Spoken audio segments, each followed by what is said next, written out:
I'm trying to set it up before the engineer gets here, and every time I have it wrong. So thank goodness he shows up. But nonetheless, we are here. Thank y'all for joining in. I have a very special guest, but first I want to give a shout out to my sponsors. Love y'all. Thank y'all. Get your asses to some shows. It's been a minute since the sponsor. I know y'all busy, but it's been a minute since some sponsors been to shows. But shout out to Collins Brothers Toy in St. Cloud, Wingnut Tattoo, K's Midtown Cafe, R&L Repair, the E-Sig Lounge, Hourglass, Cleaners, and Dirk's Heating and Air Conditioning. Thank y'all so very much. My guest today, this was episode 60. Episode 60, and this is our third live stream. So again, thank y'all for tuning in. My guest today is none other than legendary boxing training Donnie Penlton, aka Battle Cat, Black Battle Cat. Y'all give it up for him, man. And he's got a story out of this world, and I'm excited about this because I just want to hear it all. He can talk about boxing forever, so I'm gonna give him his time. I got a few questions that I wrote down too that I want to ask him. So if y'all feel free to chime in on Facebook. Facebook will be the only one I'm looking at right now. So if you want to chime in with a question, just let us know, and I'll do my best about getting to them. All right. So, Donnie, the floor is all yours, brother. Thank you again for coming by. I appreciate it. Yeah, I appreciate it. I appreciate it, my brother. Yeah, he had me training the last couple of days, and my goddamn body been. I'm glad this is how we seeing each other today. Put it that way. So, let them know, Donnie. I tell you, I'm glad to be in St. Cloud. Very beautiful place, and still doing my thing. Ain't nothing gonna change. I can still do my thing. I give shots out to Golden Glove Gym, Charlie Shoemaker, Cindy Shoemaker, and I give shots out to Champ Wayne Chicken. Some beautiful people's there, Champ, his wife, his daughter, and them, and I appreciate all the opportunities I get here to get a chance to let the people know a lot about boxing, But I've been in the game for a long time, and I'm still in the game. Went through a lot of fights, had a lot of fights, trained some of the best fighters in the world out there, Matter of fact, I trained the most dangerous middleweight in boxing history, and that's my cousin, Drew McClellan. I trained in him, I trained at Lyle McDowell, heavyweight champion of the world, that beat Trevor Burbick. I trained Johnny Luna at 16 years old. He was 16 years old on the Junior Olympics team, won the Junior Olympics gold medal in Russia. I fought Luciano Torres in 94 down in South America, 12 rounds, world title fight, which they ripped me off at. Then I had 2 more world titles kickboxing. I trained Anthony Patterson. He was the MMA world champion. I trained his trainer, Duke Rupert, both-time Muay Thai world champion, Andre Sherrod, the one that put Brown out the Olympic trials. So I've been out there, and I learned from the best of the trainers. The most best trainer out there that I really learned from, got a lot of knowledge from, was Emmanuel Stewart. He was the wizard of all wizard of trainers. He trained 40 world champions. And I was on his wing for a lot of years down in the 90s and stuff. Lived in Detroit, up on it, me, him, Tommy Irons, my cousin Jerome. Down in Detroit, I learned a lot from him. I learned a lot from Papa Smurf, who was Eddie Fudge, the guy that worked with Joe Louis. He helped Joe Louis become champion of the world. Round Angelo Dundee, the one that worked with Ali. Lou Duva, that had the whole Olympics team in 84, So the story go on and on. Feel free to ask me any questions. That's good. And Emmanuel Stewart, if you know anything about boxing, Emmanuel Stewart's got a huge name in boxing. I mean, as big as they get. And so to know you was under the tutelage of somebody like that, man, like how does that help you today? Like because I'm gonna be honest, I love boxing. I love watching it. It's a different workout, but I worked out with you for 2 days, bro, and it was a Tuesday and Wednesday, and I had no bullshit. I had to take ibuprofen last night in the middle of the night to go to sleep. I couldn't even sleep how I usually sleep. It come from over the period of years, like you said, when you first try it out, the first few days, the first couple of weeks will be a little hectic. Mm-hmm. But after a couple of weeks, and you're doing it every day, it's come down. Yeah. You're used to it. So you're out there doing your floor, your thing. Now you begin to love it. Right. And guess what? Then you add more and more onto it, though. But as you were saying, that's with Emmanuel Stewart, how he helped me today? Mm-hmm. The whiz and the knowledge. He was the wizard. It's one thing about a wizard out there in the game, Once you get them wizard degrees from him, mm-hmm. you can make it go happen anywhere in the world. Yeah. You know, because he had knowledge that nobody know about now. Then he Yeah. left Yeah. with, you know what I'm talking about? That's a And I lot. sucked up all the knowledge as I was around him, as any other trainer out there know, and all the trainers that know me in the world today. The only thing to say about me, I'm the next wizard behind him. Yeah. Yes. I mean, I ain't gonna doubt you. You done wizard my ass. So I ain't gonna doubt you one bit. I ain't gonna put nobody up against you. But one of the questions, who have you trained famous, and how many fights have you trained? How many fights have I trained? Man, I'm trained in tons of fights.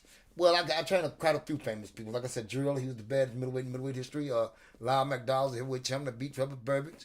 Johnny Luna, he won the Junior Olympics gold medal. You know, Andre Sherrod beat Adrian Broner, put him out the trials and stuff. You know, I worked with Feliciano. You know, he was top ranked right now. You know, he about 21-0 right now.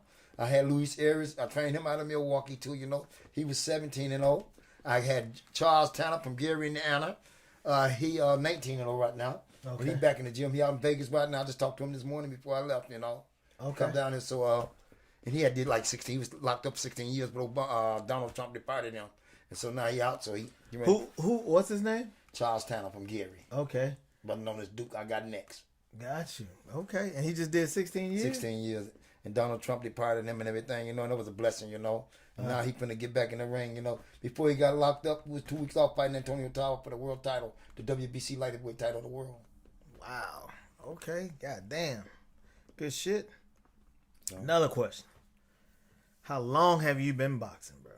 man, I started doing karate when I was like about 6. I started doing karate when I was about 6, and I've been in karate all my life too, you know. But then I started, my first pair of gloves, I met this Army Sergeant, Dennis Jordan in Freeport, Illinois. My Uncle Milton in Chicago when I was young, he seen him fight guys out in the street a lot, right? He used to look like Muhammad Ali to me, and he'd have tap dance shoes on, knocking guys out, and I was shooting from the bottom, right? And I'm like, you know what I'm saying to myself, man, I wish I knew how to do that, you know? He said fire shooting from the bottom of the mountain. And so we moved to Freeport, right? And this Army Sergeant named Dennis Jordan. He was in the gym one day, and I was doing karate. And he was always hitting his speed back, you know, hitting the speed back. Then he hit the speed back with his elbow. I said, man, I like this, what are you doing too, you know? So I said, could you teach me how to do that? He said, yeah. So he started teaching me, you know. And I started hanging up there with him and stuff, you know. Then he started showing me how to work jabs and boxing and stuff, you know. And a lot of guys used to start coming up there. And he's always someone who used to like idol me, you know. And all the big guys, he'd throw out the hoop, and I would be busting them up, you know, busting them up. So I said, man, he said, oh, man, you getting good at this, right?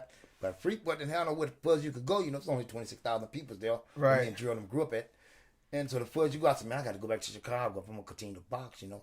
So I went back to Chicago, right? Moved back up there with my father, left my mother and brothers and them back down in Freeport. And I left when I was young. Went back to Chicago and started boxing. And so the first person I met when I went to Ogden Park, 64th and Racine, and the first person I met was Eddie Perkins. This older guy, right? I said, yeah, man, I'm the trainer. I said, yeah, this old guy don't know nothing, right? He said, oh, man, I'm the junior champion of the world. I said, yeah, who going to believe that shit? I don't believe that Right. shit. You know, this is what I'm saying to myself, right? So one day, you know, he said, yeah. He said, when I was in shape, you could throw a handful of rice and connect me with now grain. I said, oh, yeah, really, it's a fairy tale story, you know? Right. So we get in the ring and stuff, you know, so he tired of me. I'm working these guys. I'm busting them up, right? So he said, he's done that much spot with you one day. I'm saying, yeah, right, old man. What you gonna do? Make me hurt you?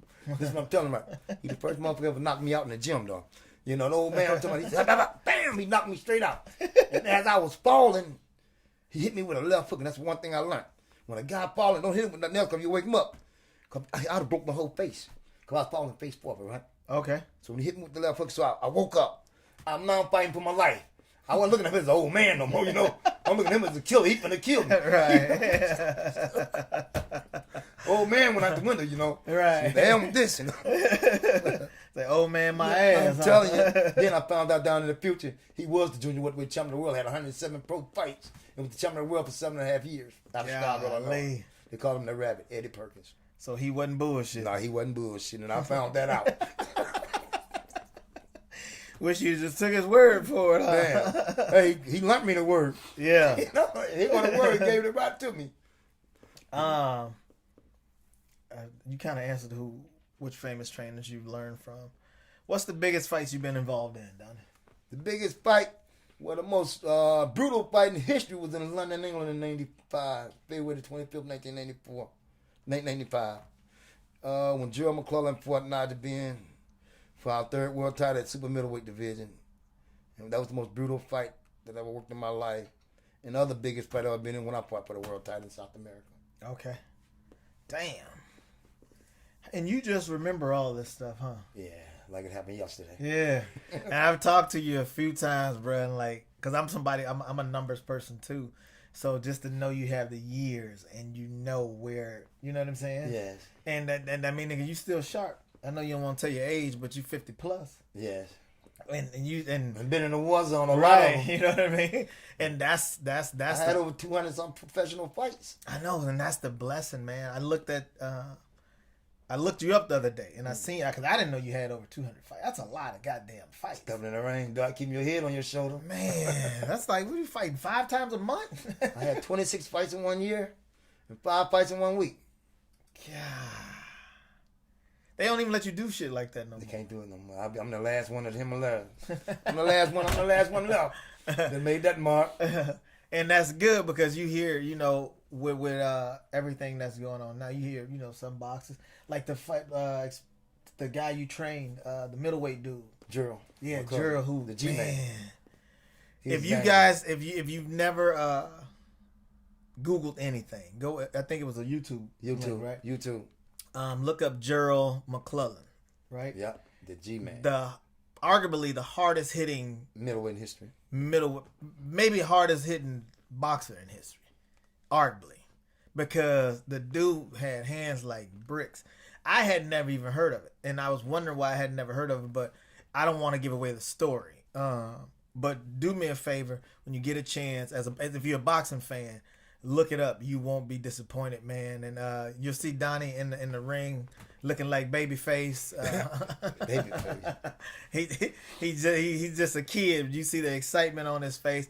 And I had never heard of this boxing. I was wondering, as a boxing fan, how did he escape my radar? But again, I don't want to give away the story, but you got to check it out. And then the clip was only like 15, 16 minutes. Yeah. But it'll have you intrigued the whole time.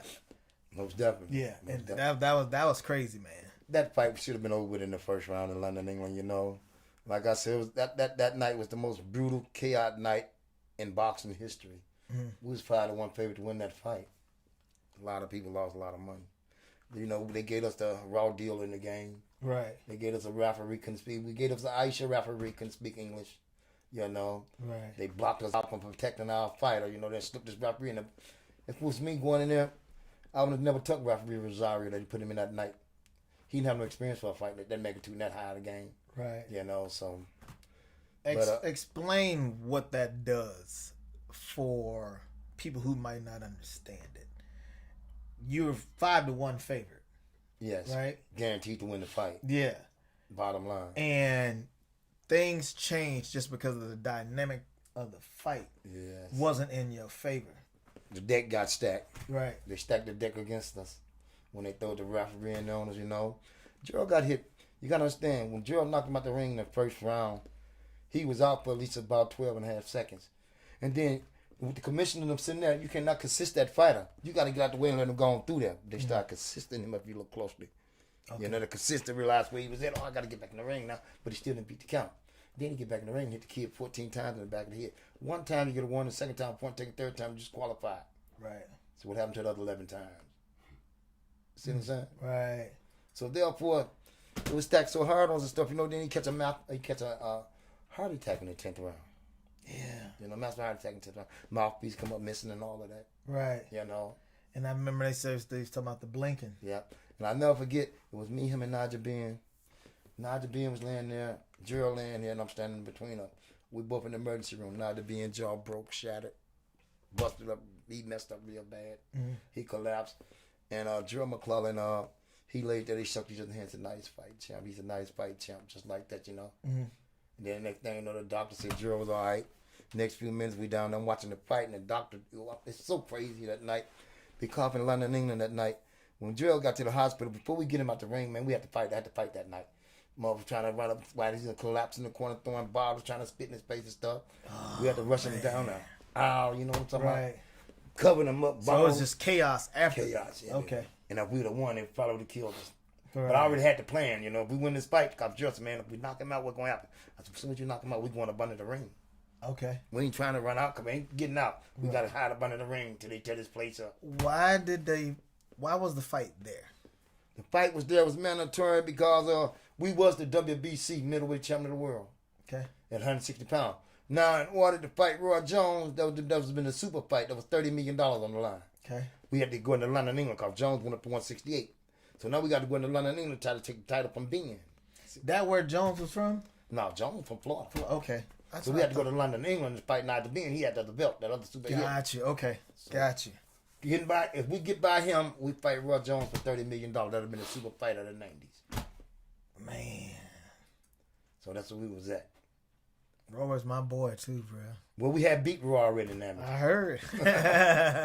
Roy was running from us. He was running from the G-Man. I heard, man. Yeah, he was running from the G-Man. But yeah, man, but that's how it was, you know. And it was, man, you know, so sad and lonely there. I had to stay with me. Everybody else had to go home. Okay. I had to stay over there with him. A lot of the media family get there, like my Uncle Amick and his aunties and stuff, that all them get there. Right. And this... And then when he got there, then when he left London after that time, he stayed over there.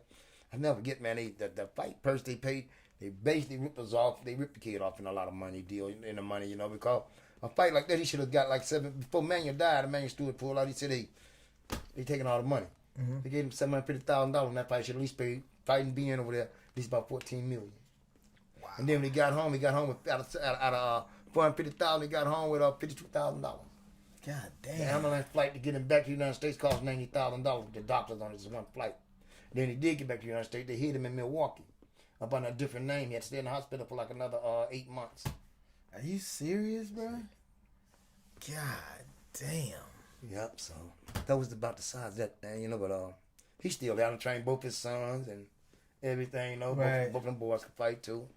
They did real good. Even Manuel worked one on with me when I signed him to Manuel when I got down with him, you know. So okay. What year did Manuel die? Manuel died, I would say around 2010. Yeah. Man, Manuel Stewart. And so, okay, we're going to try to thank you for just the honesty of, because, you know, people see, as a fan, you see the bright lights and the, you know the what I mean? glamours of the situation. Yeah, you know what I mean? Everybody coming to see you. And it's kind of, it's kind of like big comedy shows. It ain't that, but you ain't finna get the shit beat out of you. But money-wise. Money-wise. You know what I mean? Like, ain't nothing but snakes in the barrel of money. Man, the more money you get, the bigger the snake get. Biggie said it best, more money, more problems. I'm telling you. I tell people all the time, I said, if you got more money than you can count, there's a lot of people robbing you. Yeah. I'm going to tell you what Don King said. If you can count your money, you ain't got none. Yeah, that sound like something a snake will say. I guarantee he can't count his shit. That's what I'm saying. I was watching the thing with Gerald, and don't take this the wrong way, y'all, but I was like, how is Don King still alive, bro? Man, all the people done. Evil people live for a long time. Yeah, bro. It's always been all the people. Like, there's not a boxer in the history of boxing that wasn't on top at one time. Even the fight with Gerald. Yeah. You came in as being with Gerald. You see this man out cold. You talking about the dude that whooped him and how bright his future is. Yeah. He played that with everybody when Ali beat Foreman. He came in with Foreman and left out with Ali. Yeah. That's it. That's been his model. He's like to say, hey, you turn into a chicken dinner, I'm gonna drop you and grab the winner. You see what I'm saying? Golly, man. I thought about that. I was just like, man, this dude, you talk about a snake, bruh. Snakes of all snakes. This so lifestyle wise, I'm sure there was some glamour. You've toured the world. Lifestyle wise, I've been to the most beautiful places in the world. Met some of the most lovable people in the world. You know, cars, jewelry, all them things. Them sensitive things come behind that picture. You know, right? But you gotta be smart enough to walk away. You know, you don't walk away from it all, but you gotta be smart enough to know, hey, when the time is up, all that glamorous lifestyle, you're gonna live on with your life, try to pass the knowledge back behind to someone behind you that need it now. Right. But if you stay in the glamorous lane out there too long, you won't be able to do it. Yeah. What's your take on Floyd, bro? What's my take on Floyd Mayweather? I'm gonna tell you something. Floyd used to hang around me and Gerald before when he was an amateur. Okay. And Floyd, my take on Floyd, smart. You know, Very. his peoples worked with him just right to make him who he became. This is His team was together, and they were strong together. Right. And they trusted each other and was loyal to each other. That's why where he at right now. Because his dad and his uncle was a boxer, right? Roger was the best, one of my good friends. Roger was in London with me with Gerald. Okay. Yep. So Roger came to Milwaukee and visited me. Yep. His father was a good boxer too. Okay. Yeah, I think Ray Leonard had to fight to beat his father, but it was a good fight though. His father didn't hold no punches; he throwed him. Yeah, he came yeah. in, you know. But yeah, with Floyd, I love Floyd's career. You know, if it ain't broke, don't try to fix it. It ain't been broke, so leave it alone. You know what's funny to me about him? You hear all these people talk about him, and you can feel how you want to feel about him as a person. If we dissected anybody that was in any kind of entertainment, we find something we didn't like about him. But I always found it funny how people always said, "Oh, this person gonna make Floyd fight, and this person gonna make Floyd do this, and this person," and they always say this person's a good match. And boy, you find out within the first round. I'm gonna tell you why. See, they come there to fight. Floyd come there to think. Man. That's a difference. And he ain't That's no a difference between fighting and thinking. And he ain't in no rush. No rush. He thinking. While you trying to fight, he thinking. And guess what? While you trying to fight, he don't want to fight because he don't thought you. Yeah, you ain't gonna beat him at that thing. No. And his defense mechanism, Yeah. man. He know the game. Keep your hands up.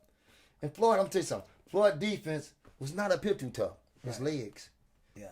He always out. When you throw something, he pop out. Mm-hmm. And you fall short and he counter. And that was Floyd. And his work ethic is second to none. Just second to none. Dedicate work that. See, that's what a lot of people are saying. What you put into something in life, that's what you get out of it. You know what I'm saying? Floyd don't. He don't Yep. drink. He don't. And he Nah. throw more parties than anybody. Yeah. And don't do Dedicate. nothing but sit there Yeah. He only got. and watch everybody else. He fight. he loved to bet though. Yeah. Because I got friends. He used to put together a comedy show. So I had a couple friends that performed, like, you know, he owned the top floor of the Rio. So he just put a show together for him and his friends and pay the comics and treat you great, and that's that. But he don't indulge in none of it. No.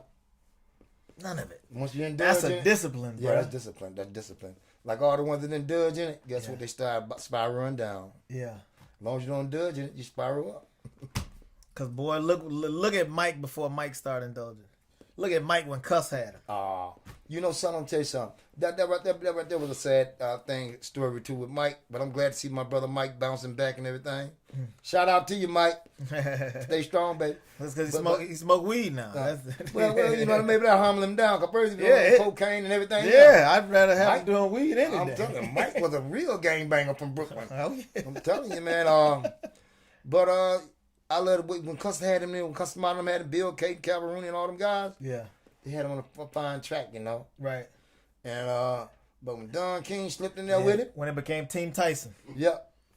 Man, as a kid, I was such a fan. Oh yeah. I was such a fan, man, and I'm watching this. I'm like, I've never seen nothing like this in my life. Nah. Because I caught I was too young to understand. Like, I understood Muhammad Ali, but I caught the end of it. But see, when they stepping up, when King came there with his crew, they got Mike Tyson. Now he hang with women, doing this, And doing they that. gave him Robin. The guy that beat him, James Buster Douglas, should have never beat him. And see, when Right. Tyson got caught up over there, I was in Germany at the time when he got caught up over there fighting Douglas. When he fought Douglas, he had to clap so bad over there, you know. Yeah. For messing with all the more Chinese nasty girls over there. But he really knocked it Buster Douglas out. Okay. Come to hit him with that uppercut, it took Douglas about 10 seconds to get up. He got on the line. Yeah.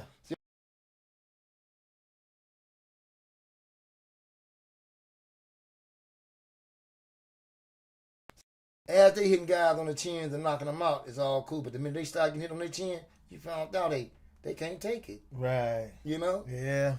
Roy Jones started getting hit on his chin. Ooh. Every time you look up, he was belly flopping here, belly flopping there, back flopping here. You know what I'm saying? And Tarver had his number, bro. Tarver had his number. Glenn Johnson had his number, you know? God. They had his And I number. remember, again, Roy was my boy. Yeah. Like you say, you know, you bobbing and weaving, you can't hit what you can't caption. And what they don't understand, see, they always say boxing is a game for a young man, which it is true. Because you make your money while you're young. Like you see all these guys coming out of Mexico City, them guys trying to pro at the age of 16, 17. Right. And before you know that thing, they the world champion at the age of 20. They didn't make their money, get ready to get outside of business. The youngest champion that ever was out there was Fredo Benitez from Bahamas, San Juan, Puerto Rico. He's the champion of the world at the age of 17 years old. Wow. You see what I'm saying? That's legal? Yeah. Damn. And now you look at these other guys like David, the guy that just fought my boy Ellis.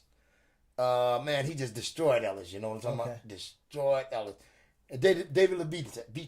Okay. He's 24 now, but he was champion of the world at 19, and he had time pro at 17. Ain't nobody gonna beat him. The Charlo brothers, they ain't gonna beat him. There's only one fight up there that probably could get him, and that's Canelo.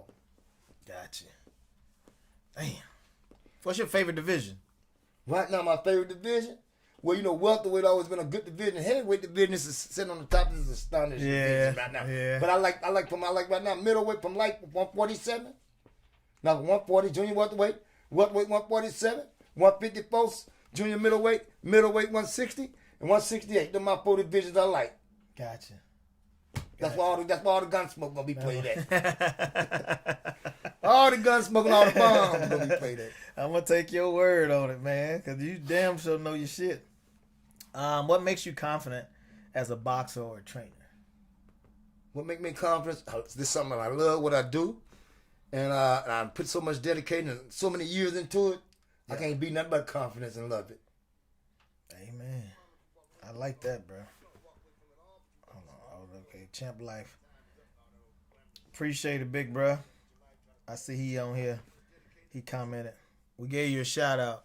I know you're gonna watch it through and through. Let me turn it down. All right, let me get back to. I got you, Ned. Yeah. Let me see here, y'all. Bear with me. Everybody sending messages.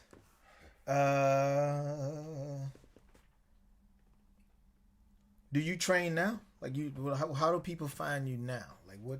Somebody watches this and they see, and they want to take up a few lessons with you. Or...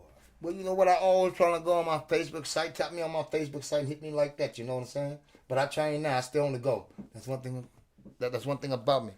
I tell them I always go on my Facebook site, and they could catch up with me from there. My Facebook site is Donnie Penlton. You know. And once you catch up with me on Facebook site, then I give you the information that we could hook together and I could do the job for you.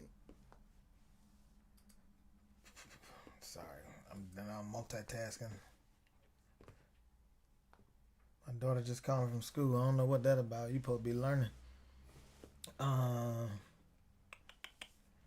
Donnie Penlton, and all you got is Facebook. You ain't got no Instagram or. Let them know where you trained at, where you work out at. I mean, I'm sure I work at a Golden Glove Gym here in St. Cloud. I'm sure they can see our shirts, but yeah, Golden Glove Gym here in St. Cloud, First and Wilson.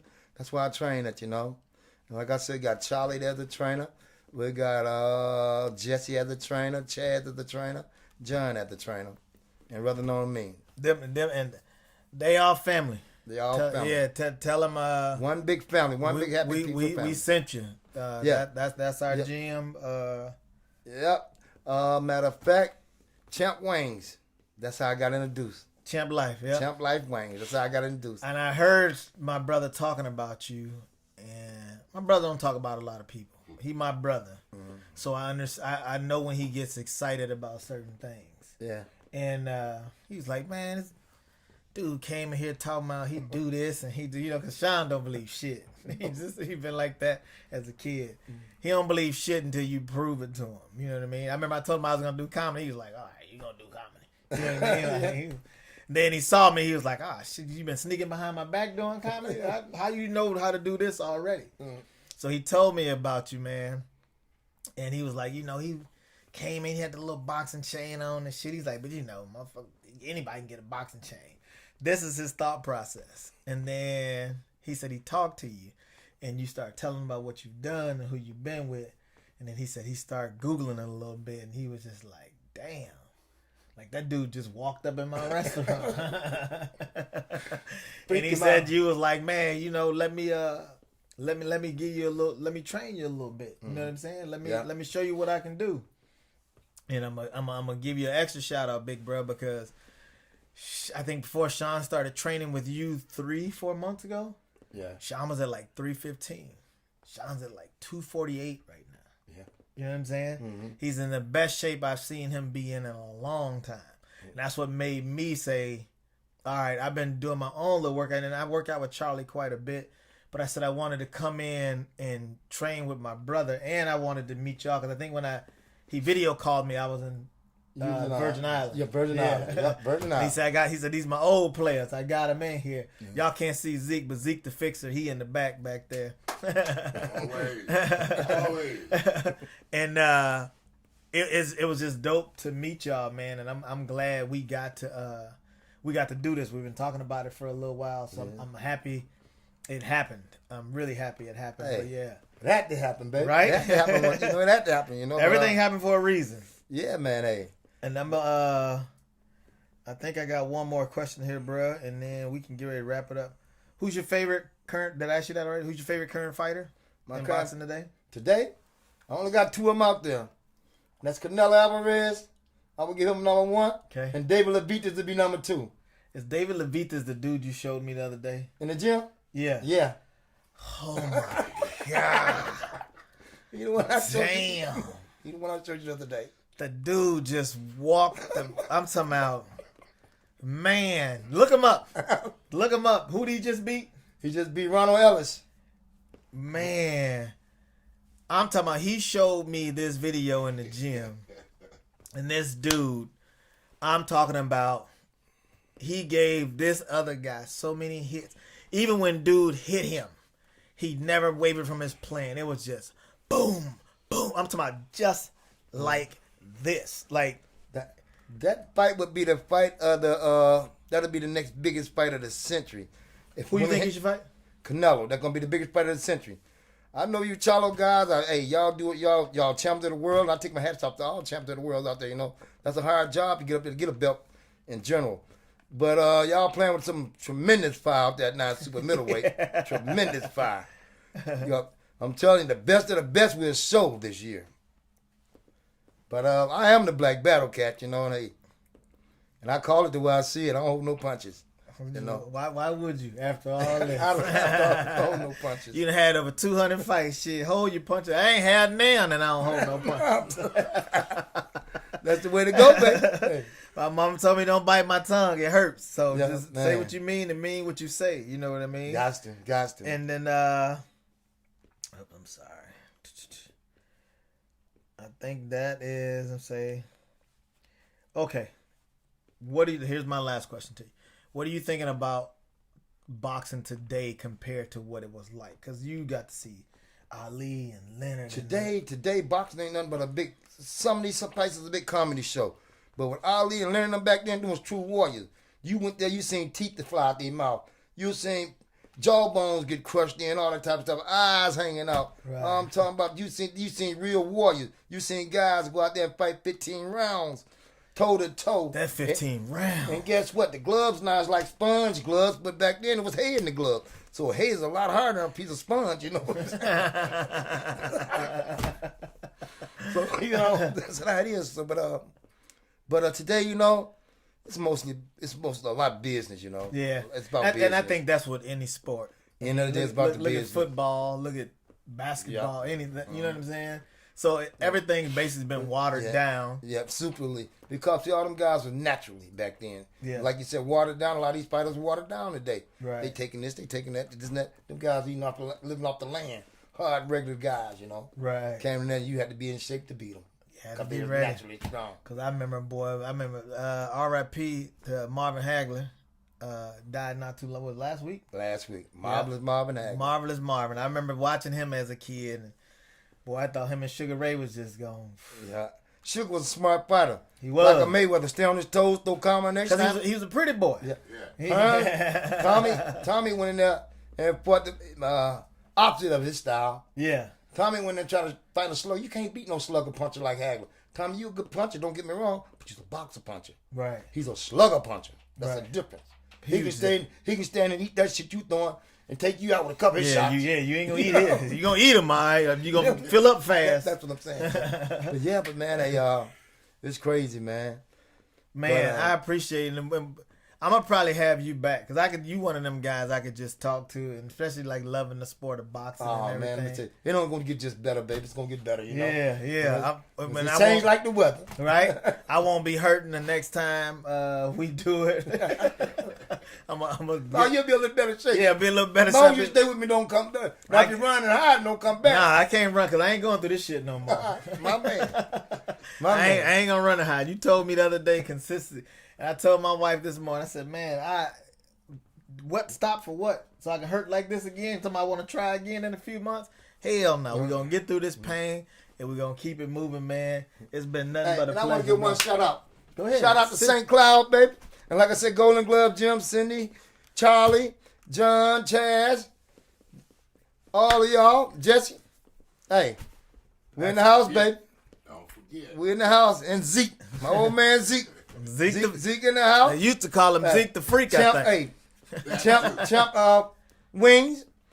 We're in the house, baby. We all in the house. So I enjoyed talking to y'all and hope y'all enjoy it, man. But let me know what y'all think about it, baby. And if any of y'all have any questions, I know he did talk kind of fast, but we got the words. I don't know the words. He kind of country too, so the words ain't gonna keep up with everything he said. But if anybody got any questions about the gym or the training or whatever, hit me up. And also, I tagged him in the post. He does, like I said, he does have a Facebook page. So I tagged him in the post. Again, thank y'all for joining us. Sorry we was running late, but I think we made up for it. Shout out to my boy Ned in the back. He don't never come up front, but that's cool. I'm gonna get him one of these days. He's gonna definitely do a podcast.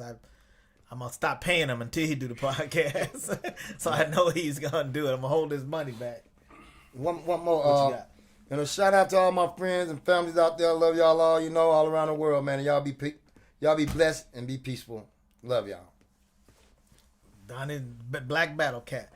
And again, shout out to my sponsors, Collins Brothers Torn at St. Cloud, K's Midtown Cafe, R&L Repair, Wingnut Tattoo, the E-Sig Lounge, Hourglass Cleaners, and Durkin's Heated and Air Conditioning. Thank y'all so very much, man. I hope y'all enjoyed this as much as we did. Till next